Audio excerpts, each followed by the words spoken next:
From years of anxiety to warrior and mentor, Bradley Robinson created the Anxiety Project to help you end your anxiety naturally.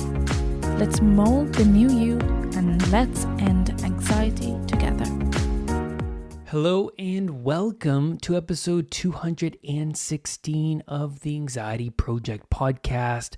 I am Brad Robinson. Here we are to talk about the dependent personality, somebody who is holding on to these threads, and the threads can be alcohol, weed, pornography, TV, sex, work. I mean, the list goes on and on. These habits that I relied on, but most people rely on in order for them to feel secure, safe, and to avoid that internal discomfort, right? And when I went through my anxiety recovery, I noticed that once I started to drop one or two of these numbing agents, baggage from my past, realizations, inadequacies, insecurities started to come up, and I was like, oh my God, like this is unsettling. But that was necessary for me to confront in order for me to get past it, let it go, and move on. Because I viewed myself as this weak, unhealthy, dependent person, and I admired those people who were strong, independent, and great problem solvers, because I certainly was not that person. And so the dependent personality, they hold on to these threads, but if one of these threads breaks, then what happens? They're thrust into the unknown, more into the uncertainty, because when I got rid of one of these threads, I noticed that the dragon that I was unconsciously avoiding started to manifest itself. And that was, like I said, very unsettling. And so, but I was more willing to confront that dragon while I was going through my recovery, because I recognized that that was necessary. But for someone who's not set in this recovery, they have to numb and distract themselves, because the dragon itself coming up, it shocks them. They don't want to confront that. They've been avoiding that dragon for such a long time.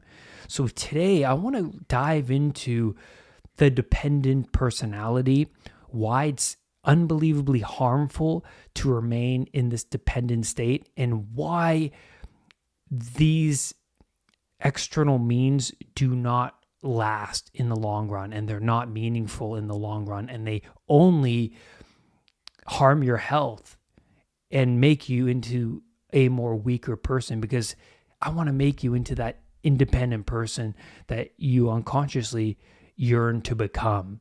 So those who are dependent on external means to numb themselves of this internal discomfort, the pain, their past traumas, all of this baggage, they are holding on to these tiny threads, these habits. And if one thread breaks, they fall into this catastrophic state. The life preserver they're holding on to in this unknown floats away or diminishes, and now they're left with severe anxiety. And people in this dependent state, they shake their fist at the world. They shake their fist at all of the external, all of their external world. And what they need to do is to look internally. What is going on? It's your perspective that is very flawed, right? Because is it the whole world or is it you? Well, you better hope that it's you, because if you try and change the whole world, then good luck with that. There's just no way to do that. The world is just way too complicated. So it's better to start with yourself. What can you change about yourself? What can you sacrifice in order for things to get better? And that's a leap of faith. But then that's also emerging into consciousness from unconsciousness, which I will get into, and that's super important. For me, the dragon became so big that it was emotionally exhausting to numb and look away from that fear. Even with agoraphobia, when I was spending most of my time inside, I felt more alone. I felt more afraid than ever before. And that's because the dragon lurks and it grew inside of me. Because you'd say, well, Brad, you're at home all the time. Shouldn't you feel great? Shouldn't you feel safe? And man, when you're avoiding the world because the world is so threatening, even your home is not even the same place anymore. I was anxious all the time. I couldn't even get out of bed at some points. Until you do that internal battle and you confront the dragon within you, no amount of external numbing will solve that problem. It'll only make the dragon grow in size. What you avoid grows in size. But what if you are relying on your parents or someone close to you for reassurance because you believe to have a health issue and they don't seem to solve the problem? They can't make that unusual symptom within you go away. They comfort you. You unload all of your concerns onto them, but the sensation progresses. What a terrifying realization that was for me. The doctor says there are no serious concerns. My parents say to take it easy, relax, implement some coping strategies. But now I feel like a unique person with this unknown illness that is still persisting or progressing. When the people close to you do not know anything more than you do, then that can be very, very unsettling. But then here's the thing. What happens when they start to push away from you? Because of the weight you place on their shoulders, you become a burden to them. They start to get angry at you to say, hey, get your act together, pull yourself together. You're not doing enough. You're not reaching your full potential. And then you start to look at them in a different light. Well, I thought you were my friend. I thought you were there for me. You start to get defensive. You start to put walls up. That's because the thread you are clinging to is breaking. The people you were relying upon to feel safe and secure and loved, that's breaking. They are no longer a source of comfort. And then, well, more into the unknown you go. Living in such a dependent way is to remain in unconsciousness. In this unconsciousness, there is no self-reflection. There is no reality check. There is no truth about the pain you are in. Pain has become your new normal. To acknowledge the dragon, to acknowledge the truth about your situation, is to confront your own inadequacies. What I am doing now, this is not working. I am not sacrificing enough. That is a harsh reality to contend with. Then, what happens when your tolerance to weed, alcohol, pornography increases. You need to consume more in order to get back to that great experience you had with it before. A constant seeking that becomes of top value to you. I can't get through the day without this. So now you have to consume it more, and so that more time with that thing, more sneaking around, more money, and you move into unconsciousness further and further. Soon enough, your social circle are of like-minded people. You're living on Pleasure Island with these people. Then, when an outsider, someone in your family, a friend, they point out the truth about your situation, you get defensive and you push them away. That little exposure of reality was enough to trigger those walls. And those walls, they build up immediately. It's like a defensive mechanism. And many people, they don't change, right? You see that around you. They cling to those dependent threads their whole life. But you don't think that a thread will eventually give way? Weed, alcohol, pornography, anti-anxiety medications all have snakes attached to them. In other words, they all have negative consequences. One thing produces possibly five snakes, right? And I'll give you an example. The body gets accustomed to the substance, and so up goes the dose. So there's one snake. You're going to have to increase the amount you're taking. But to get into it further, pornography, well, one snake is you're objectifying women. If you're a man watching porn, it impacts your relationships, making them feel less fulfilling. That's for sure. And you seek out more erotic and unusual material because of your tolerance increasing. And it's only when you subtract the habit, you notice all of those snakes attached to that habit. And you don't know a life without it until you stop doing it. That's a big thing.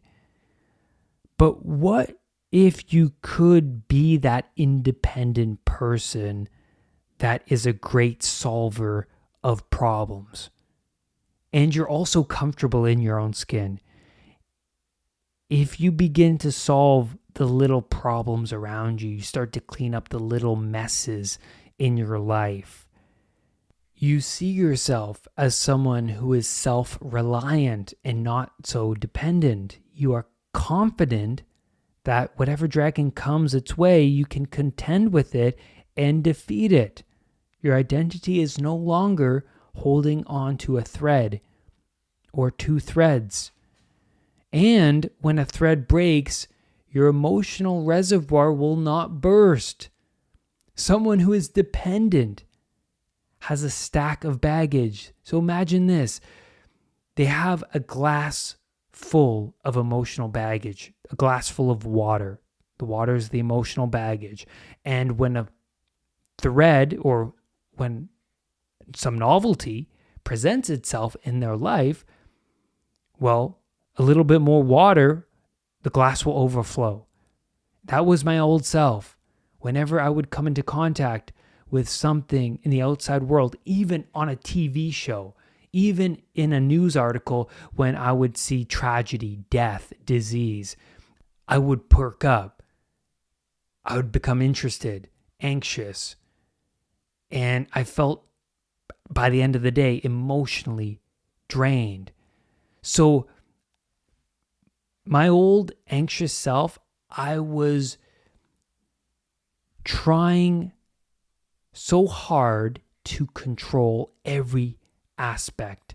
I was trying so desperately to live in unconsciousness to avoid that dragon. But here's the thing. The dragon comes no matter what. So when you're waking up at 2 a.m. in a sweat with anxiety, that's the dragon emerging in your dreams. And a lot of people, when they wake up at 2 a.m., what do? They turn on the TV. They go eat something. They just go to their place of comfort. So yeah, the comfort is great, but now you're lacking sleep because the comfort is now preventing you from getting a good night's rest, right? What's going to give you that good night's rest is to solve the root cause, the dragon. And that's a big, big journey to go down, to start and to venture down. But man, how are you going to have any sort of mental clarity if you continue to have these troublesome sleeps? But what if the glass is empty? You resolved and healed from that baggage. You let it go.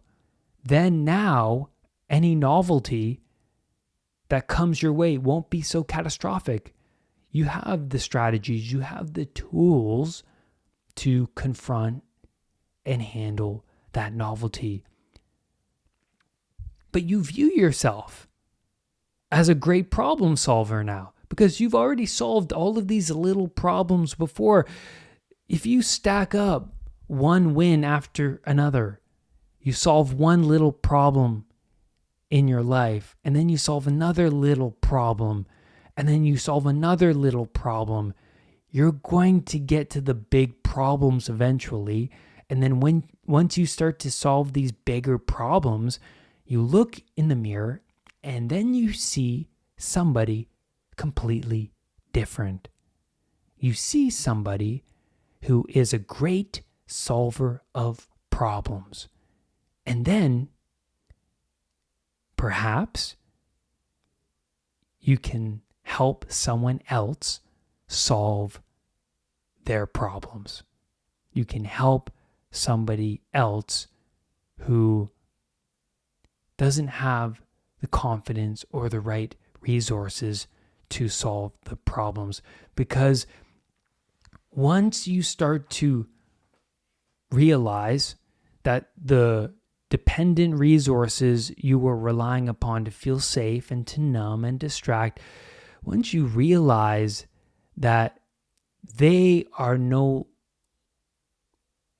longer a useful resource for you and they're not going to solve the problem, well, you have to turn to something else. You have to turn to a much greater resource, a mentor, somebody who solved the problem you are currently contending with. That's a big, big, big realization. That is so huge, because then you start to go, oh, there's actually a way out of it. These other external means, they weren't really solving my problem. And that's why we cling to these threads, right? That's why we want to solve the problem, and we're using these things to solve our problems. But really, the problem is never going away, is it? So you have to turn to something else. You have to step outside of what's known to you into a different avenue. Find someone online like myself. That's why you're listening to this podcast, right? Because I solved these ginormous problems that I used to contend with, and I actually overcame them. And I've seen other people overcome them. Well, now these are more useful. These are going to help you in this journey. And that's where I'm going to leave you today on this podcast episode. You can manage, you can solve the problem, and you can move on. Thank you so much for being here. Lastly, rise above anxiety. I will see you on the next podcast episode or video. Please go over to the YouTube channel because I have a lot of great recovery content there. I will see you next time. Brad's powerful anxiety recovery program is now available at unpluganxiety.com. The Anxiety Project program is downloadable and puts the power of anxiety recovery in your own hands. Visit unpluganxiety.com for more details. Recovery starts now.